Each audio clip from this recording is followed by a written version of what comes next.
after the Supreme Court ruling that gives the president a 3-month deadline to decide on bills referred by Governor of States, Vice President Jagdeep Dhankar said in a speech that the country cannot have a situation where the judiciary takes legislative decisions or directs the president their course of action. So, we have judges who will legislate, who will perform executive functions, who will act as super parliament and absolutely have no accountability because the law of the land does not apply to them, Dhankar said. Speaking on Article 142, the Vice President said that it gives the Supreme Court special powers and has become a nuclear missile against democratic forces. In a major breakthrough for Indian security agencies, Harpreet Singh, also known as Happy Pasia, one of India's most wanted gangsters with alleged terror links, has been apprehended in the United States. The arrest carried out by FBI in Sacramento follows years of efforts to track Pasia for his involvement in numerous terror-related incidents in Punjab. The NIA had announced a reward of Rs 5 lakh for his capture. Pasia is linked to international terrorist organizations and is accused of participating in several attacks, including a bomb blast in Amritsar in January 2025. Following growing port congestion, India on Thursday defended its decision to suspend transshipment facility to Bangladesh. The Ministry of External Affairs cited logistical constraints while urging the media to consider Dhaka's recent actions. MEA spokesperson Randeer Jaiswal confirmed the move was driven by rising congestion at Indian ports and airports. Insiders revealed Bangladesh halted yarn imports from India, proposed shutting key border ports and tightened custom enforcements. These developments follow Professor Yunus' Beijing visit, where he sought deeper Chinese ties and port access, raising concerns over Dhaka's shifting trade posture. In April 2023, Amritpal Singh, the radical Sikh leader and MP from Khadur Sahib, was arrested after a month-long manhunt following his supporters storming of the Ajnala police station. Now the Punjab government has decided to extend his detention under the NSA for another year.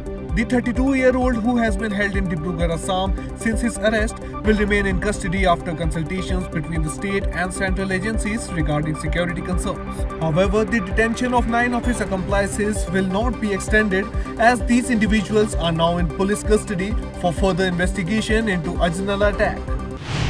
In a significant milestone for India's cultural heritage, the Bhagavad Gita and Bharat Muni's Nitya Shastra have been officially inscribed into UNESCO's Memory of World Register.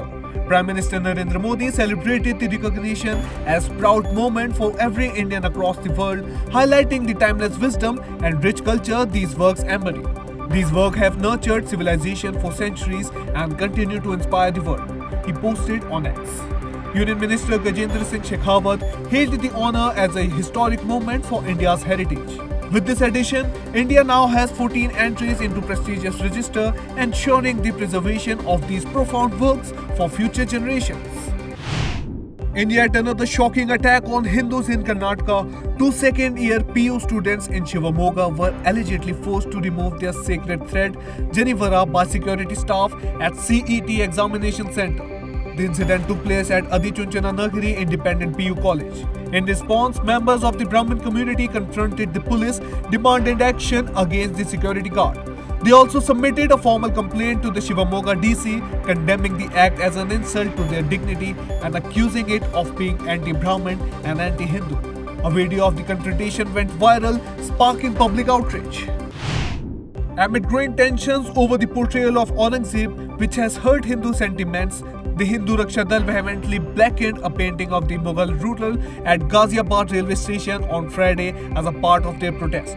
The group chanting Jai Shri Ram voiced strong opposition to the display of Muslim invader on public property. Vipin Rajput, a member of Hindu Raksha Dal, condemned Aurangzeb for his historical atrocities against Hindus, stressing the group's commitment to honoring the sacrifices of Hindu heroes like Maharana Pratap instead of glorifying invaders. The protesters demanded the removal of such imagery, asserting their right to protect cultural heritage and dignity. In a landmark decision, the Maharashtra government has announced a detailed roadmap to implement the National Education Policy 2020, beginning with the 2025-26 academic year. As a part of this initiative, Hindi will be made a compulsory third language for students in classes 1st to 5 studying in Marathi and English medium schools. The implementation will follow a phased approach, starting with class first and extending it to all grades by 2028 to 2029. To support this transition, 80% of teachers will be trained in modern pedagogical techniques and digital tools by 2025. In a bid to strengthen collaboration in technology and innovation, PM Modi and US billionaire Elon Musk had discussions during PM Modi's visit to US in February. In a post shared on X by PM Modi, he stated that they talked about various issues, including the topics of technology, innovation, space, mobility, artificial intelligence, and sustainable development. The Ministry of External Affairs confirmed that entrepreneurship and good governance were also discussed. Following a period of strained relations over steep tariffs, US President Donald Trump, who had earlier imposed a 20% tariff on EU imports before pausing it for 90 days, signaled a significant shift during a high-profile White House meeting on Thursday with Italian Prime Minister Giorgia Meloni. Declaring that a trade deal with the European Union was 100% possible, Trump promised a fair deal, asserting, "Everybody wants to make a deal, or we'll make the deal for them."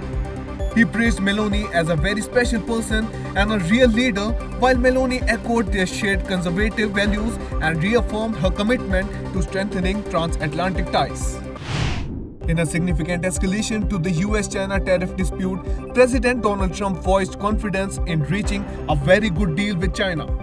His remarks came after United States announced tariffs up to 245% on Chinese imports in response to Beijing's retaliatory actions.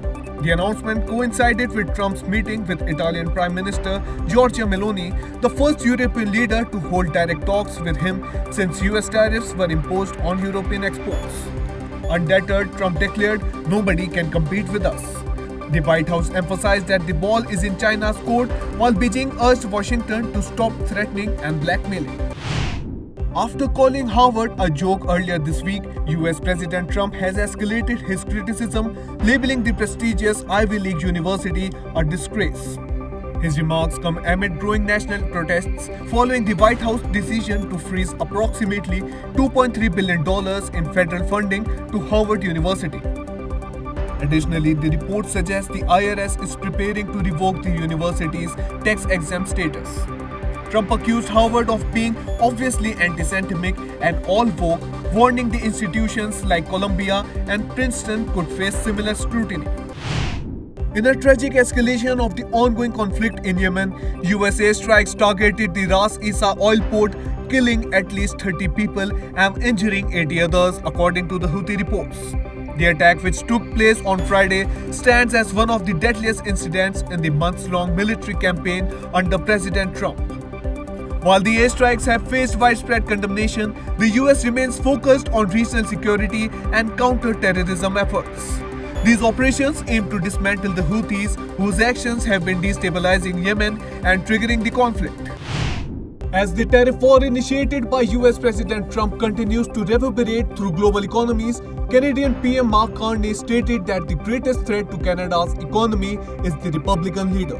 Carney made these remarks during a heated debate with Conservative leaders Pierre Poilievre and NDP leader Jagmeet Singh ahead of the upcoming April 28 4th. He underscored the necessity of cooperation among provinces and territories to protect Canada's economy. While Poilievre criticized Trudeau government's economic record, Carney pledged to tackle US trade issues, upholding reciprocal tariffs, and establish a new economic relations with the US. Following the end of a 2-month ceasefire with Hamas on March 18th, Israel has significantly escalated its military operations in the Gaza. The Israeli military has expanded the Moraj Corridor, a new dividing line between Rafah and Khan Yunis, severing southern Gaza from its central region. Nearly 30% of Gaza is now under full Israeli military control, designated as Operational Security Perimeter. An IDF-released video shows Khan Yunis almost completely destroyed. Additionally, Israel established the Netzarim corridor to isolate Gaza City. In recent developments, China and Malaysia have underscored the critical need to maintain peace and stability in South China Sea. This came after conclusion of Chinese President Xi Jinping's state visit, with both nations issuing a joint statement on Thursday. The two countries reaffirmed their commitment to strengthening cooperation under global platforms such as the United Nations, World Trade Organization, World Health Organization, and BRICS. In addition, they reiterated Gaza as an inseparable part of Palestine and called for full enforcement of the ceasefire agreement. During the visit, 31 agreements were signed covering trade, tourism, and agriculture. Amid stalled peace efforts by President Trump, France has embraced to end the Ukrainian war, now entering its third year. High-level talks in Paris on Thursday brought together U.S. Secretary of State Marco Rubio, German representatives, and Ukrainian ministers.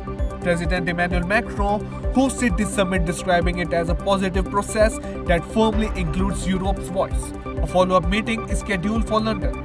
Rubio reaffirmed U.S. commitment and later spoke with Russian Foreign Minister Sergei Lavrov. While cautious of U.S. rhetoric, Ukraine welcomed Macron's leadership. Overnight Russian strikes highlighted the war's urgent tone. In a tragic turn of events, Florida State University was rocked by a shooting on Thursday that left 2 people dead and at least 6 others injured. The suspect, 20-year-old Phoenix Eichner, was taken into custody after law enforcement shot him for failing to comply with commands. Eichner, son of Leon County Sheriff's Deputy Jessica Eichner, is believed to have used her former service weapon in the attack. The shooting, which occurred near the student union at 11:20 a.m., sparked panic among students and staff. In a fresh turn of events, the Trump administration might abandon peace efforts between Russia and Ukraine if no progress is made within days, Secretary of State Marco Rubio said on Friday. Rubio's statement highlighted that the Trump administration is ready for a quick decision on the matter. Notably, Trump had promised to end the war within 24 hours of taking office, following which a resolution was planned to come by April or May. However, significant setbacks have come in the way. Despite weeks of intense negotiations, Bangladesh's economic crisis doesn't seem to resolve any soon, as the International Monetary Fund has yet to approve the next tranche of its $4.7 billion loan. Despite extensive discussions held in Dhaka from April 6 to 17, no final agreement was reached. The IMF has called for urgent reforms, including an increase in the tax to GDP ratio and a more flexible exchange rate. With time running out, its latest warning is being viewed as final. Economic indicators are worsening.